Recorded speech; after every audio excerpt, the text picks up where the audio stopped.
ശരീരത്തിലും മനസ്സിലും. മനസ്സ് പ്രധാനം കേട്ടോ, അല്ലേ? മനസ്സിൻ്റെ ആരോഗ്യമാണ് ഇല്ലാത്ത പലരും. യുജ് എന്ന് പറഞ്ഞാൽ ഒന്നായിത്തീരുക, ഒന്നിക്കുക. നിങ്ങൾ ഒരുമിച്ചിരിക്കണം, അല്ലേ? ഇതൊരു യോഗമാണ്, ഒരു ചെറിയ തരത്തിലുള്ള യോഗമാണ്. കറക്റ്റ്. ഷോൾഡർ, കാരണം ഒരു കൈ മാത്രം ഉപയോഗിക്കണം, അപ്പോൾ ഇതിനും വേദന കൂടും, ഒരു ഭാഗത്തിന് തേയ്മാനം കൂടും. മനസ്സിലായോ? അപ്പോൾ ഇതൊക്കെ നമുക്ക് എങ്ങനെ നമ്മുടെ ജീവിതത്തിൽ നിത്യേന നിങ്ങൾക്ക് ചെയ്യാം. നിങ്ങൾ എല്ലാ യോഗാസനങ്ങളും നിങ്ങൾക്ക് ചെയ്യാൻ പറ്റിയില്ല, അത് നിങ്ങൾ പരിണാമം പഠിച്ചാൽ മതി. മനസ്സിലായോ? കാരണം അതൊക്കെ നിങ്ങൾ നല്ലൊരു ട്രെയിനറിന് പോയി പഠിക്കണം. ഷോൾഡർ ടച്ച് ചെയ്യുക, തലയിൽ ടച്ച് ചെയ്യുക, ഷോൾഡർ ടച്ച് ചെയ്യുക.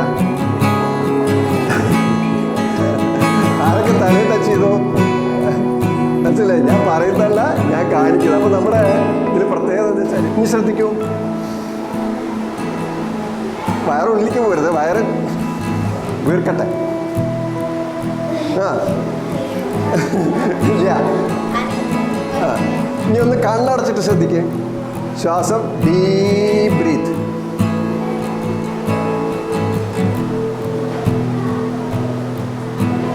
വീർക്കുണ്ടാവും. Deep exhale. അപ്പോൾ ഇൻഹെയിൽ, എക്സൈൽ. അപ്പോൾ എന്ത് ചെയ്യാം? പുറത്തേക്ക് പോകുമ്പോൾ ശ്വാസം പുറത്തേക്ക് പോകുമ്പോൾ വയറും ശരീരമൊക്കെ ചുരുങ്ങണം, വേണ്ട?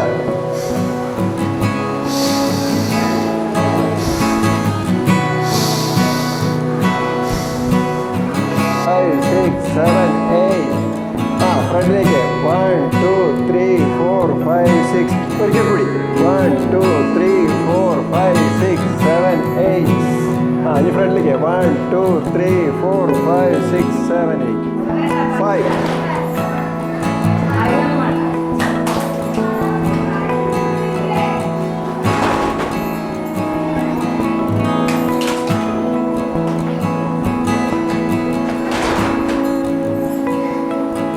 മതി, നമുക്ക് എക്സസൈസ് മതി. സാവകാശം മൃദുവായി കണ്ണുകൾ അടയ്ക്കുക.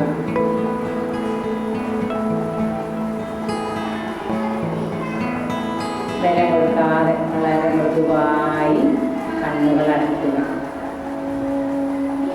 നിങ്ങളുടെ ശ്രദ്ധ കാൽ വിരലുകളിലേക്ക് കൊണ്ടുപോവുക. Relax, relax. ഇപ്പോൾ നിങ്ങളുടെ തുടകൾ സ്വസ്ഥമാക്കുക. ഇപ്പോൾ പാദങ്ങളും കണങ്കാലുകളും തുടകളും സ്വസ്ഥമാണ്.